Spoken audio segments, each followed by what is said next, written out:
Hello and welcome to Indus News Live with me, Osman Lone. We begin this hour with our top story, and that's with President Recep Tayyip Erdogan saying Turkey will not let Syrian migrants enter in the country. Speaking in Ankara, Erdogan said over 200,000 people have fled Idlib to Turkey amid a spike in violence there. Idlib is the last major stronghold of rebels fighting government forces since 2015. Turkey currently hosts over 3.5 million Syrian refugees, the largest refugee population in the world. In October, Ankara launched the Operation Peace Spring to establish a safe zone in northern Syria to repatriate the refugees. But it stopped the operation after two separate accords with the United States and Russia.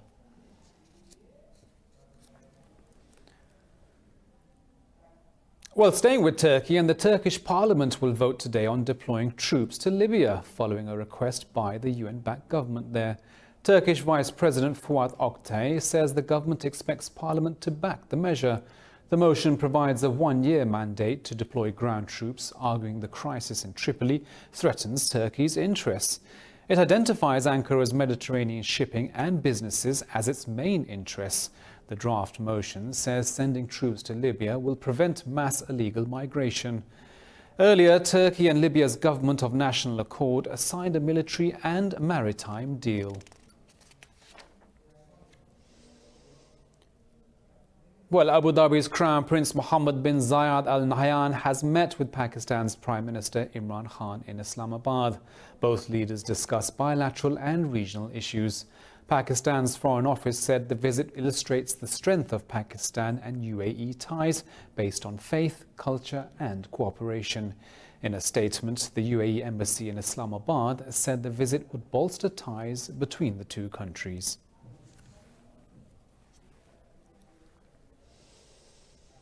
Now, Pakistan says it's considering to convene a special meeting of the OIC in Islamabad. In its weekly briefing, the Foreign Office said the humanitarian nightmare in Indian-occupied Kashmir has entered its 151st day. Foreign Office spokesperson Aisha Faruqi called upon the Indian government to end its communication curbs in the valley. Faruqi urged New Delhi to release the thousands of abducted civilians, and she talked about China and said the second phase of the free trade agreement with Beijing came into effect on January the 1st. She said the agreement ensures enhanced and deeper concessions on a range of Pakistani exports. Faruqi said these exports mainly include textiles, garments, leather, seafood, meat and a range of other items. In Indian-occupied Kashmir, Indian forces have martyred 3 more youths in Rajouri district. The civilians were targeted during a cordon and search operation in the Nowshera area of the district. Locals say the operation launched by the Indian troops 2 days ago is still ongoing. The occupied valley has been reeling under the Indian clampdown for the last 151 days.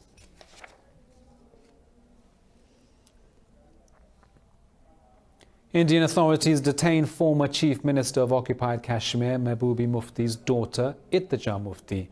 Indian media reports Irtija Mufti was detained in her house in the valley's capital of Srinagar. This comes as she tried to visit the grave of her grandfather and former Chief Minister, Mufti Muhammad Saeed, in South Kashmir. Mufti was running the Twitter handle of her mother since her arrest on the 5th of August.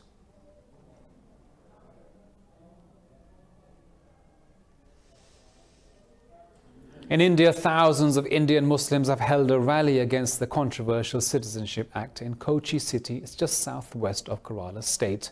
27 people have died in countrywide demonstrations against new anti-Muslim law. Holding anti-Modi banners, the protesters demanded a total withdrawal of the Citizenship Amendment Act. The students of Jamia Millia University held a candle march against the law in New Delhi. Meanwhile, the Indian Institute of Technology in Kanpur has started a probe against students for reciting Pakistani poet Faiz Ahmed Faiz's poem in protest. During the demonstrations, the students sang one of Faiz's iconic poems that infuriated Hindutva supporters.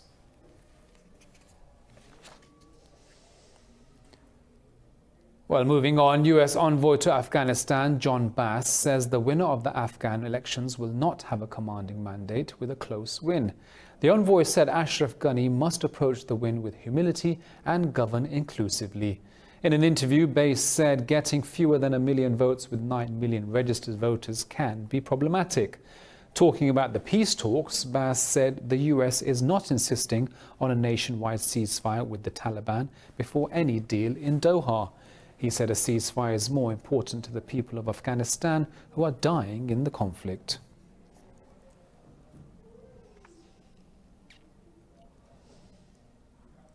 Israel's Prime Minister Benjamin Netanyahu says he will ask the parliament to give him immunity from prosecution in graft cases. Netanyahu was indicted in November on charges of bribery, fraud and breach of trust. Addressing a press conference, Netanyahu said he was falsely indicted while actual criminals are free.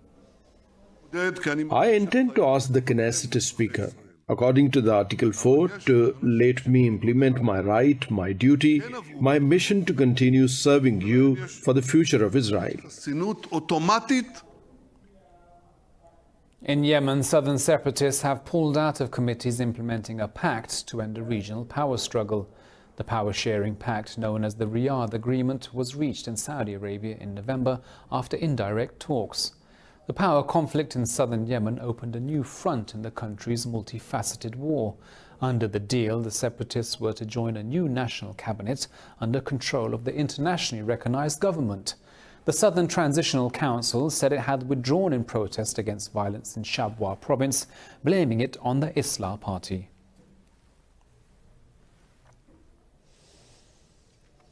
Meanwhile, Houthi rebels have released 6 Saudi prisoners as part of a UN-mediated effort to end the 5-year war.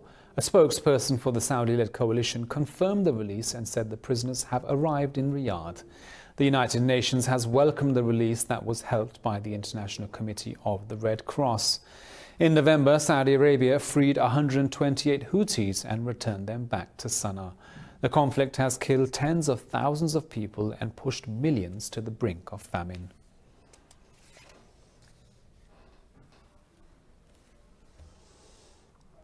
Taiwan's military chief and 7 others have been killed in a helicopter crash. The Defense Ministry says General Shen Yiming was on a routine mission to visit soldiers at a military base in the northeastern Yilan County.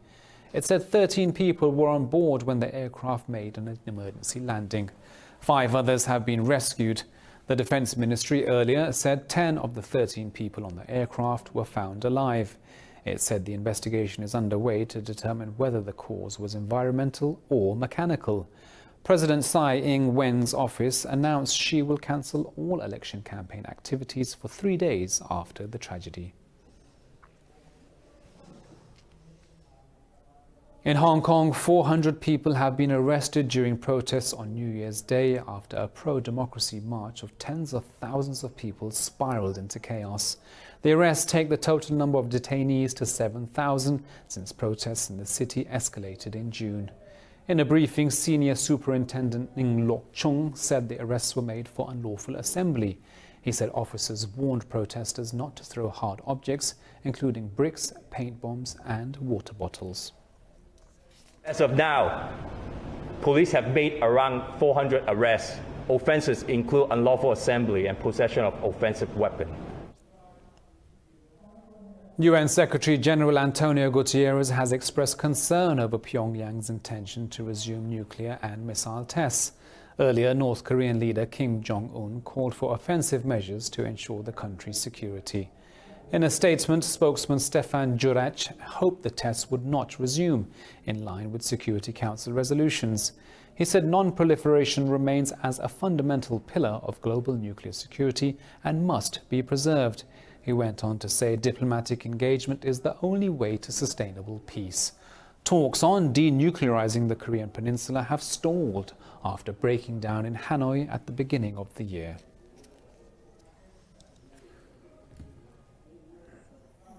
In Austria, the People's Party has struck a coalition deal with the Greens to bring the left-wing party into government for the very first time. The deal comes 3 months after APP's Conservative leader Sebastian Kurz won a parliamentary election. Indus News has this report. The Austrian government is finally getting a foothold after the disintegration of its previous coalition forced snap elections last year. The New Deal strengthened its hand to pass its long-awaited tax reforms. Under the agreement, Sebastian Kurz will be the chancellor, while the Green leader Werner Kogler will become the vice-chancellor. Kurz said the new government will reduce the tax burden and equalize the tax system. Frankly, these negotiations on the government were not easy because both parties are based on very different foundations. But, in my opinion, we achieved an excellent result. We managed not to limit ourselves to minimalist compromise, but instead to forge the best of the two worlds. The Greens will control 4 of the 15 ministries under the agreement. Kogler said his party is focused on making environment-friendly laws. Austria will, I believe, have the most intense and largest transparency packages in recent decades, with an offensive towards free information and, if you wish, toward a transparent state. With this coalition, Austria has joined fellow European Union member states, Sweden and Finland, by having the Greens in government. France says it will not extradite the fugitive businessman and former Nissan boss Carlos Ghosn if he arrives in the country, that is. Junior Economy Minister Agnès Pannier-Runacher said Paris will not deport Ghosn to Japan because he's a French national. Pannier-Runacher said France never extradites its nationals regardless of the charges. Turkish police have opened investigation into Ghosn's transit to Beirut via Istanbul. 7 people have been detained for questioning over his apparent transfer between private jets at an airport near the city. Earlier on Tuesday, Mr. Ghosn fled to Lebanon, escaping multiple corruption charges in Japan.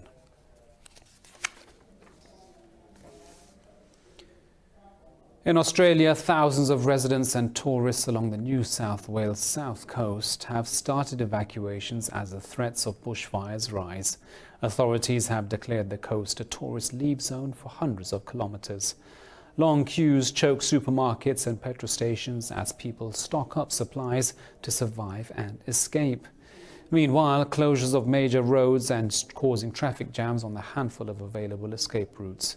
Australia's Prime Minister Scott Morrison says the government will do all it can to prevent any further loss of life.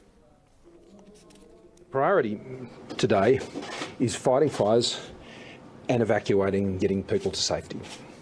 What is incredibly important is that we continue to maintain the focus on these very important tasks. Those tasks are being well led and run by our state authorities, both in Victoria and in New South Wales, and I am in constant contact with premiers of both of those states. The death toll from floods has risen to 23 after torrential rains caused landslides in the Indonesian capital, Jakarta. Disaster management officials say the death toll may rise. Officials said people died from drowning, hypothermia, electrocution and being buried by landslides. They said 30,000 people have been forced from their homes by rising rivers, flooding at least 90 neighbourhoods. The city's main airport has suspended operations.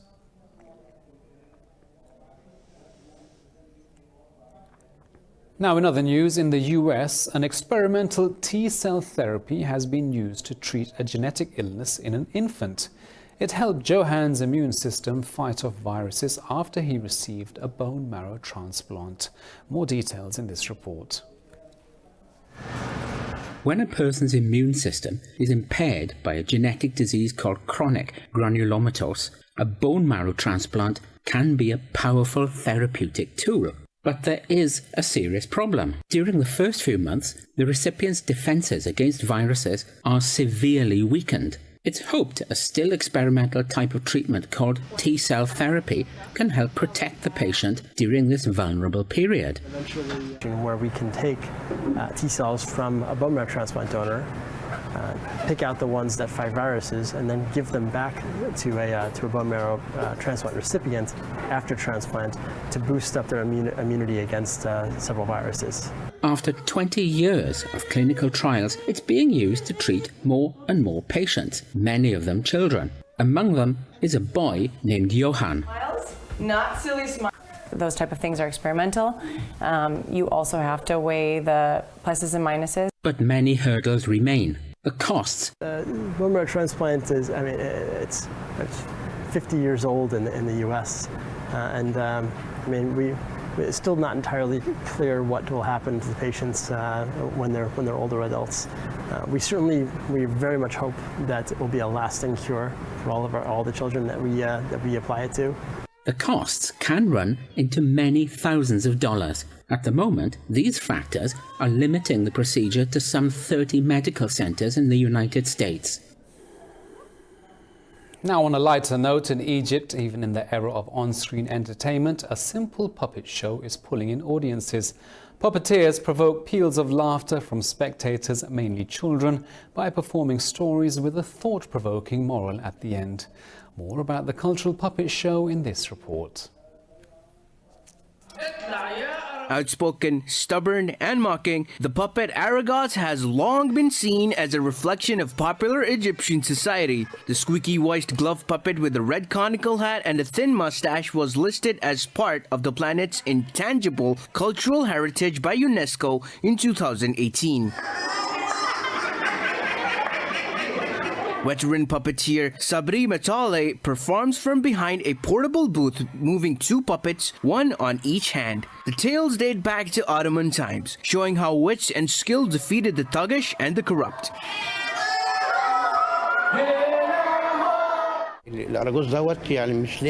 Argos isn't a toy for something to make fun of. Argos provides the audience with the power of laughter so they can laugh and be happy. The troupe, comprising of 6 members, has been performing each week in Cairo for over a decade. They have been poking fun at government figures since the popular 2011 uprising. Currently, many people are trying to get into this profession, especially after it's been recognized as a global Egyptian and Arabian art, and also after the verification of its roots and its importance regarding the topic it discusses. Despite the crackdown on freedom of expression during President Abdel Fattah al-Sisi's reign, the show is not censored.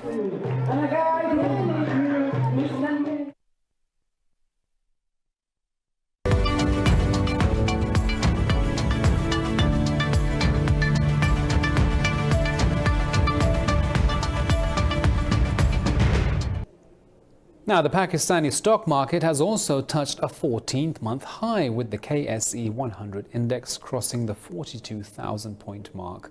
Investor sentiments are upbeat in the New Year rally. The PSX became the top-performing stock exchange in the world by surging 38% in the last 4 months. The stock market has become the best-performing bourse in the region, with a 10% annual return. In November last year, the PSX emerged as the world's best-performing financial market after gaining more than 14% in 6 weeks. According to Bloomberg's World Equity Index rankings, the KSE 100 index became the 6th best-performing market since July last year. The benchmark index provided returns on investment of over 8%.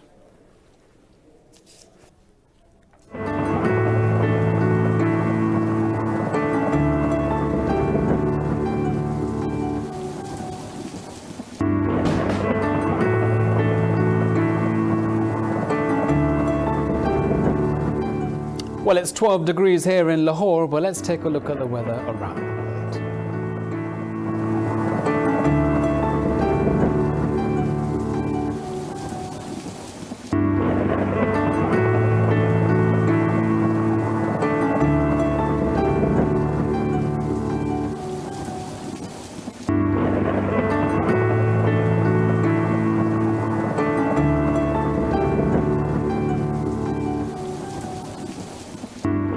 Well, that's all from me and the team here in Lahore for now, but we'll be back at the top of the hour with the headlines. Thank you for watching, and bye-bye.